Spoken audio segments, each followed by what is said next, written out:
Let's talk about continuity of a complex function.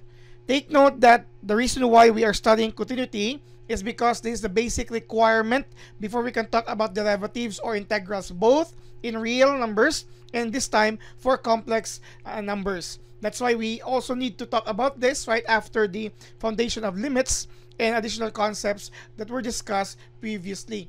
Now, before we proceed to some examples on determination whether a certain complex function is continuous at a certain complex number or complex point, or whether looking for points of discontinuity so that we can actually work on it to check whether the discontinuity is removable or not. So we need to find out or provide here the definition for continuity of a function at a certain point. So let's have here this version of the definition. We have here let f of z is defined. Take note, we are on complex functions. That's why we have here z as a complex number. And single valued,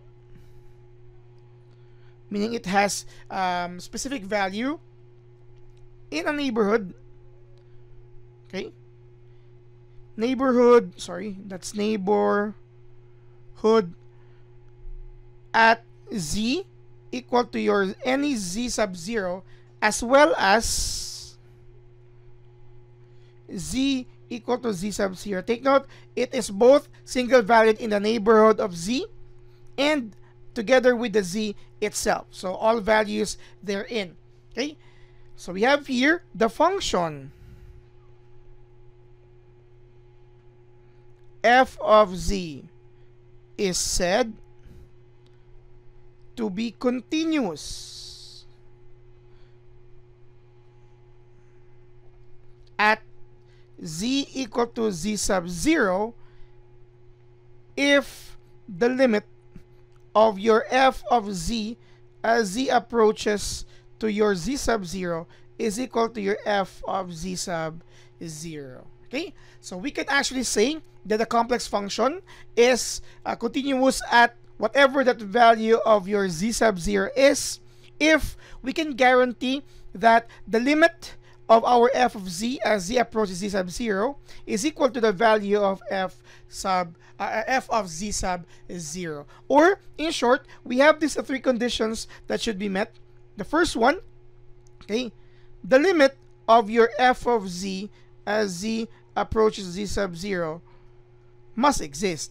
Okay, we cannot say that it's equal to f of z sub 0 if it doesn't exist. Okay, so must exist. That's the first condition.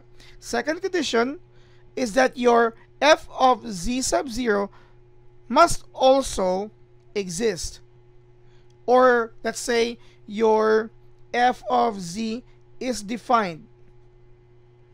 Okay, is defined at your z sub 0. That's part of your definition, defined at z sub 0. Okay, and the third one, and the most important for this, is to guarantee that your limit, the limit of your f of z as z approaches to z sub 0 must be equal to your f of z sub 0. So it's not just enough that the limit of f of z, that's our first condition, as z approaches z sub 0 existing, and f of z sub 0 is also existing. Is that enough for them to be true? Because if they are not equal, then definitely we can just say that our function f of z is not continuous at z sub 0. This is the definition for the continuity of the complex function, but it is similar to the continuity of our functions in the real context.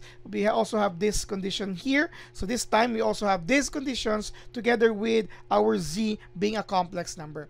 Later on in the next few videos, we're going to examine if identified functions of z or complex functions are continuous or is continuous at specific z sub 0 using these conditions. Okay, so because these three must be met. If the first condition is already not satisfied, so we don't need to proceed to the rest, and we can say that the function is discontinuous at that value of z sub 0. Thank you very much for watching.